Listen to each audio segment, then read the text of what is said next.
Hey third graders, this is the video for math lesson 142. Right up there. Okay, I want to review a couple things with you that I'm teaching you something new and I'm really excited about it. So the first thing is I will show you a money amount and I want you to round it to the nearest dollar. You know money is rounded to the nearest dollar if it has no cents. Okay, so say it out loud, don't be shy. $2.75, what would that round to?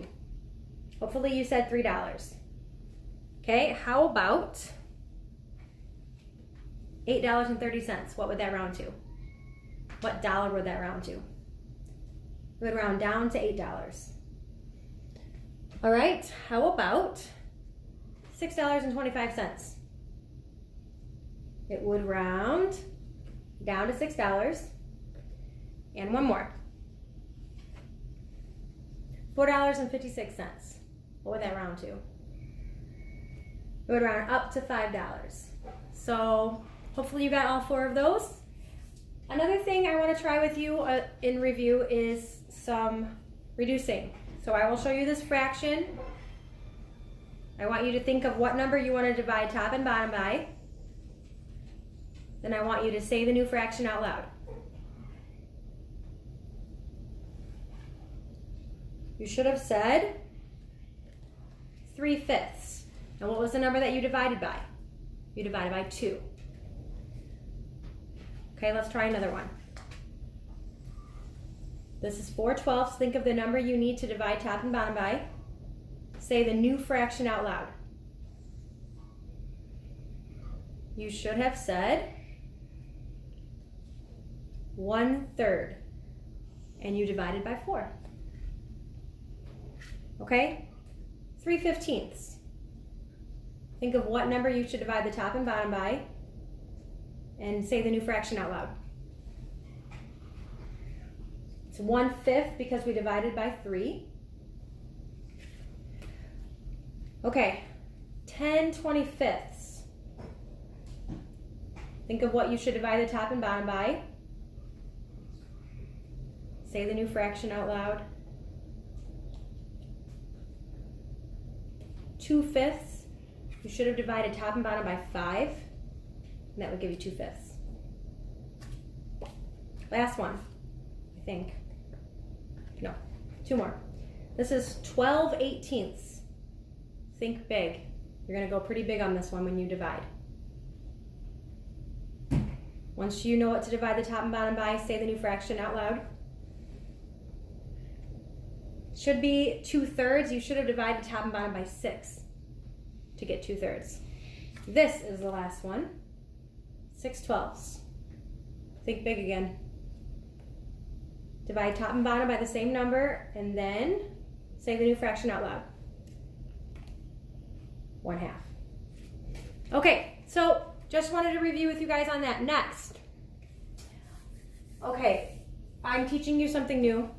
And I love this lesson because I'm taking 2 things that you already know how to do and putting them together to learn the new thing. Okay, so first thing is adding. Raise your hand if you know how to add.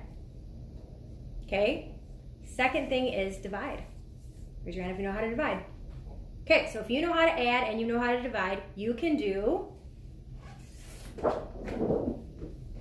averaging. We are going to learn how to average numbers. And the 2 steps are add and then divide, okay? So let's talk about that. Have you ever wondered how your teachers get your grades? They average them. So let's talk about spelling. Let's say in spelling in a month, you have 4 spelling tests.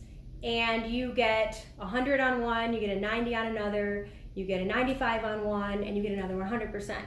Your teacher takes those 4 grades and adds them up, and then she divides by 4 because that's how many grades you had, and that's how she finds out your average. An average means about the middle number between your greatest score and your lowest score is your average, okay?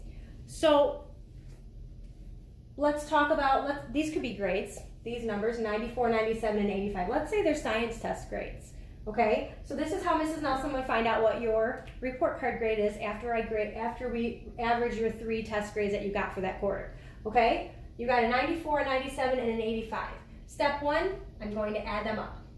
Okay? And we have to be so accurate. If I add wrong, my division will be wrong too, and the whole problem will be wrong. So adding is really important in this. So 4 plus 7 is 11. 11 plus 5 is 16. Okay? If I put that 1 with that 8, that's another 9. So it would be 9, 9, and 9, which is 27. So I have 276. That's step 1 is to add it. Step 2 is to divide it. And this is what you need to know. You divide by however many numbers you were adding. So we were adding up 3 science test grades. So I'm going to divide 276 by 3. Okay? So you set up a division problem. 276. Okay? Can 3 go into 2? No. So I have to go into 27. What math fact do you know with 3 and 27? 9. 3 times 9 is 27. Bring down my 6. That's a 0. Bring down my 6. Okay, 6 divided by 3, 2. 2 times 3 is 6. Subtract. My final answer is 92. Whatever you get when you divide is your final answer, 92. Now, I will tell you a rule about averaging. When you average, your answer has to be between your lowest and your highest. So my lowest was 85 and my highest number was 97. Does 92 come somewhere between 85 and 97? Yes. If I would have gotten something like 65, I know I did it wrong. I did something wrong because my lowest is 85 and my highest is 97. My answer has to fall somewhere between those numbers. It can't be higher than those numbers and it can't be lower. It has to be in there somewhere. So I know by just looking at that, I got it right. Okay? All right, let's look at these. When I was writing these numbers on the board, I was thinking they could be temperatures in Michigan in 3 days in a row, because sometimes we'll have a really warm day, and then it gets cooler, and then it gets really cold, right? So let's pretend that those are going to be temperatures in Michigan 3 days in a row. Okay, so let's add those up. Step 1, add. Okay, what's 7 plus 3? 10 plus 9, 19. Okay, 1 plus 7, 8. 8 plus 6, 14. 14 plus 4, 18. So I got 189.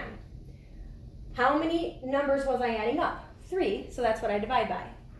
3, 189.